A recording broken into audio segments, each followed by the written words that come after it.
Hello, hello, ça y est, on a passé la frontière, non sans mal, enfin ça a été, mais seulement on a juste eu quelques confiscations. À la douane, ça s'est bien passé? Ah oui, alors on vous explique la douane? Ben, à La- l'extérieur, On savait bien que les douanes chiliennes étaient compliquées. mais alors là, ici, ça a été quelque chose. Ils Mais ont fouillé celle-ci, tout. Ouais, ouais. Il avait un scanner portable, il a regardé dans les pneus. C'est fou ça, hein? J'ai dû ouvrir toutes les soutes, il a regardé partout. Il m'a même fait sortir un bidon de diesel, il a senti pour voir si c'était bien du diesel qu'il y avait dedans. Mais très gentil, il faut dire ce qu'il y a. Et toi, comment ça s'est passé? Et alors moi à l'intérieur, mais je ne savais même pas, en fait, je n'étais même pas à côté de la bonne femme, j'étais avec deux personnes, un devant, un qui allait regarder à l'avant du véhicule, un qui regardait à l'arrière du véhicule. Donc je ne sais même pas ce qu'elle a ouvert, j'ai entendu qu'elle ouvrait les armoires. Maintenant, ce qui est sciant avec ces gens-là, c'est que ils font pas attention que ce sont des véhicules fragiles. Donc ils ouvrent eux, hein. Voilà. Oui, il faut leur ouvrir à leur place. Ouais. Et voilà, finalement, ils ont confisqué. Alors oui, même la viande congelée, ils n'en voulaient pas. Donc la viande doit Ils n'en être voulaient cuite. pas. Si, ils la voulaient. Ils la voulaient, ouais. Ils n'ont pas voulu que je la garde. Ils ont finalement rendu les saucisses, mais pas notre bon steak. Oh. C'est triste, hein. Et même de l'ail. J'avais de l'ail fraîche. De l'ail, bouffe. Foutu. Si j'avais su. J'y ai même pas pensé à l'ail, que l'ail était là. Donc, Faites attention. aucun fruits et légumes. Et alors, tu vois, elle me montre ma compote qui était cuite. Elle me dit, c'est quoi? Ben, je dis la compote de pommes. Alors, Et tu as dit ça comment en espagnol? manzana. Et alors, pour lui montrer que je savais bien qu'il y avait des trucs que je devais cuire. Mais voilà, j'ai pas cuit assez. Après avoir passé le poste frontière de l'Argentine et du Chili par le poste frontière de Los Libertadores, nous vivons l'expérience de Los Caracoles. Il s'agit en fait d'un tronçon de la nationale 60 avec plein de virages. En fait, en raison de l'énorme pente, le Chili a décidé de construire une route très spéciale qui nécessite de conduire lentement et avec prudence afin de ne pas perdre le contrôle de son véhicule tant en montant qu'en descendant. Et bien qu'il s'agisse d'un type de route assez classique dans la cordillère des Andes, Los Caracoles est l'une des plus fréquentées en raison de sa proximité entre la ville en Argentine de Mendoza et la capitale chilienne Santiago du Chili. On cherche notre spot dodo pour la nuit. Ouais.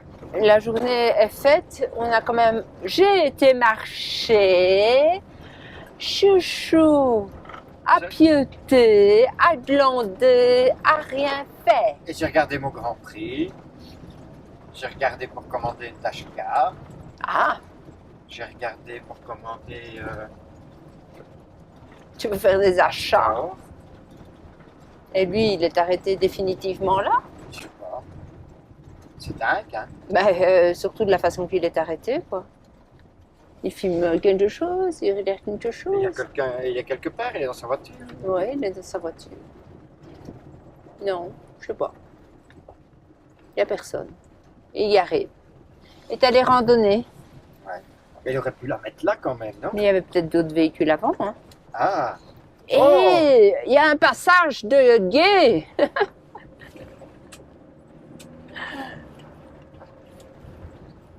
Deuil! Oufté! Oh, Seb! Oh!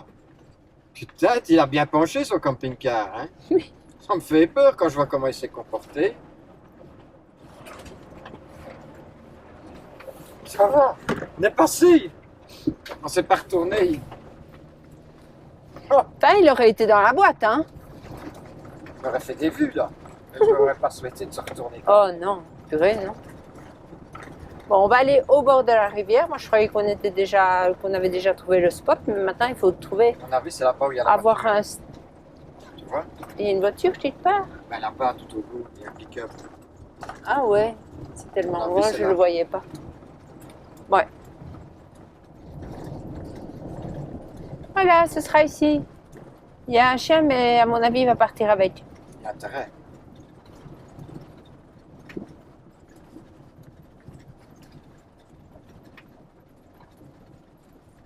Nous installons le campement et faisons pour un mieux pour se protéger l'un de l'autre du vent.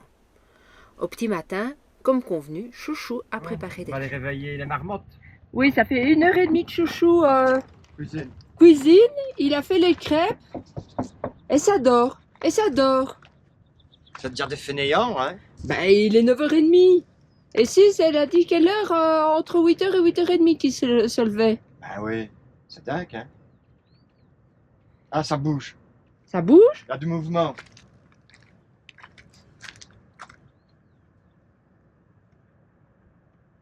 Ah. Ils vont manger des crêpes froides, ça continue, hein? T'es sûr que ça bouge? Ils vont dîner. Hein, ils vont dîner pour finir. Oh, la marmotte là! Alors, les marmottes. Mais c'est quoi ça, ces bandes de fainéants? Toutes chaudes, quoi. Ben, elles sont froides maintenant depuis le temps. Il est 9h30, hein, j'ai vu. Ben oui, Pourquoi vous avez attendu autant avant de nous réveiller? Ben oui, que c'était bien. c'est que t'en avais besoin, hein? Hein? Ouais, on n'a pas très bien dormi. Non? On s'est réveillé. Et vous avez bien dormi? Bah, c'est du quotidien, moi, de me réveiller, donc... Par contre, tu me demandes s'il n'y a pas eu un éboulement. T'as pas entendu le bruit? Là-bas, sur la route, pour repartir.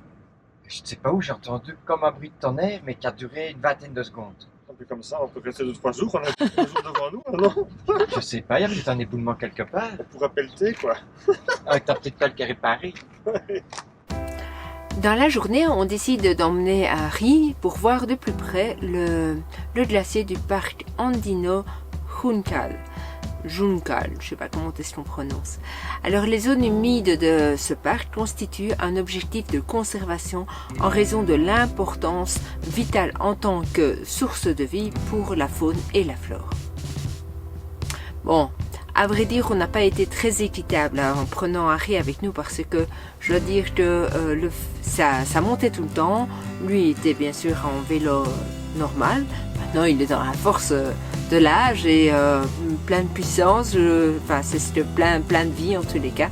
Tandis que nous, on avait nos vélos électriques. Mais c'était pas sans me déplaire. Allez, Harry, pousse! Monte ce que t'as dans le ventre! Continue, hein! T'arrêtes pas, hein!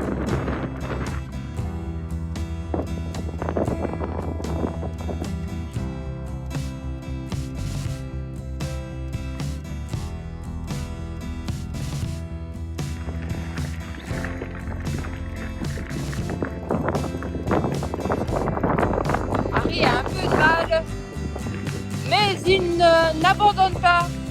Il y va, il pédale dans la semoule.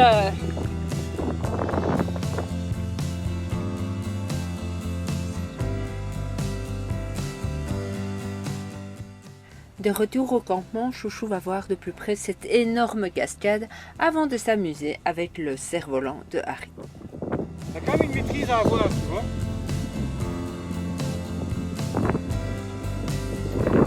Ouais, joli.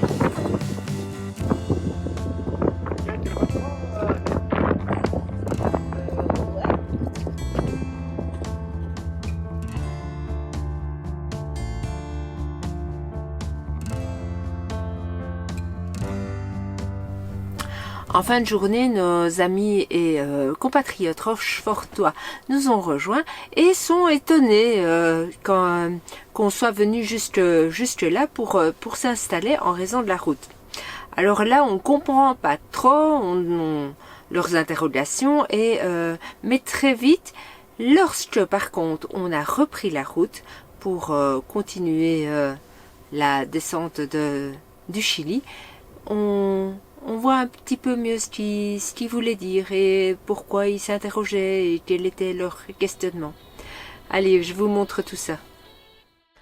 On pensait être en sécurité dans ce bel endroit, mais il y a bien eu un bel éboulement.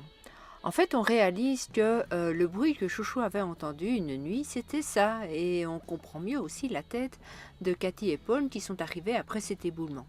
Bon, quelque part, nous sommes contents aussi d'être à plusieurs pour pouvoir remédier au problème et ainsi niveler plus ou moins la route.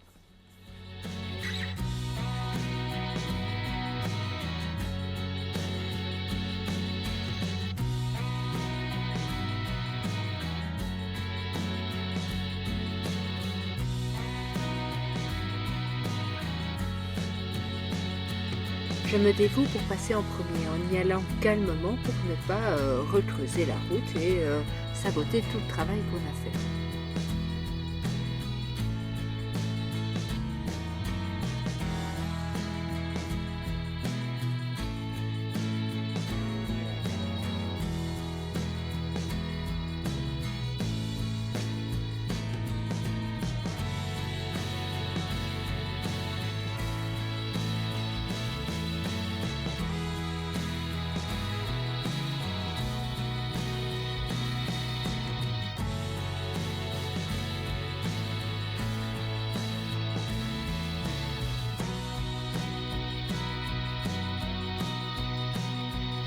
C'est maintenant au tour de Seb, qui passe également sans aucun problème.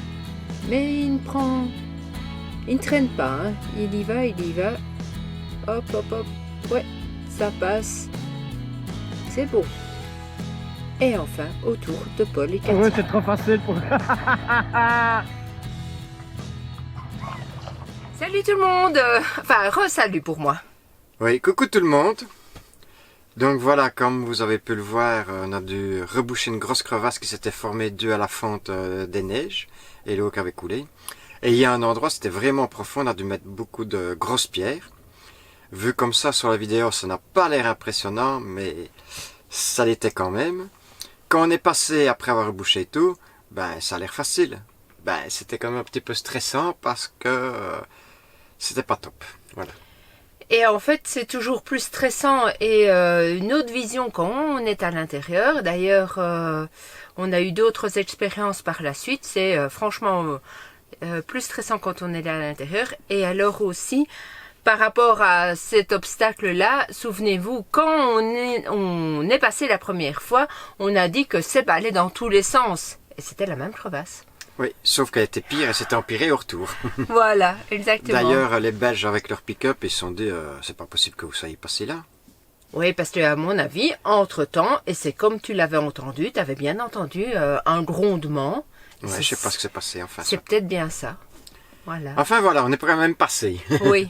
Alors, Le regagnant, le comment il s'appelle? regagnant, ça se joue en fait à 6 euros. Enfin, en fait, il y a un écart de 3,47 € avec 1 en positif et 3,33 € en négatif. Donc C'est 3,33 €. qui est gagnant et c'est Joël Mercier 3577. Donc Joël Mercier 3577, il faut que vous nous envoyiez un petit message à l'adresse mail lesfrabies@gmail.com. C'est tout simple. Avec votre adresse. Avec l'adresse parce que on aura un petit cadeau maintenant. Tu l'as dit la fois passée. Ce sera pour le mois de février. Enfin, on n'en sait Peut-être mars, rien. on verra. Ce sera l'année prochaine, ça c'est sûr. Ça arrivera, hein. Il ça arrivera. Oui, s'ils ne le perdent pas. Ouais. Et alors, la médaille d'argent Ah. revient à qui? Bien alors à Jean-Pierre Casier. Oui. Ah, d'argent. Oui. Oui, la médaille oui. d'argent. Oui. À 14 cents près Mais non, parce qu'en par fait... rapport à Jean-Paul Mercier. Oui, l'écart, mais il y en a un qui est en positif et en négatif. Oui, mais il est quand même Oui. à 14 cents près, moins Oui. près du but. Et la médaille de bronze revient... Ah ben, Aniki Israël. Aniki Israël qui fait son grand retour parmi nous. Oui, et qui habite en Colombie. Voilà. Alors, donc le prix exact au moment de nos achats était de 56,53 € en euros. Oui, parce que les gens comme 10, 20, 30, n'oubliez pas qu'il y avait déjà 600 grammes de steak. En Belgique, c'est 20 €. Oui, mais même si on a dit c'est 3 € 4 € du kilo, Oui, hein. Mais il y avait tout le reste, Il y les avait, boissons, il y avait beaucoup. etc. En Belgique, il y en a entre 120 et 150 euros. On a fait le calcul. Voilà, c'est ici que se termine la vidéo. La fois prochaine, on s'en va dans la plus grande volière de l'Amérique du Sud. C'est vrai? Oui, ce sera aussi une petite vidéo. À plus. Allez. À plus. Salut. Salut. Si vous aimez Euphravis, abonnez-vous et mettez un petit pouce bleu et sonnez la cloche. Et activez la cloche. N'oubliez pas d'activer la cloche. Mettez un pouce. N'oubliez pas d'activer la cloche. Et d'agiter la cloche. Et à nous deux, ça fera un carillon.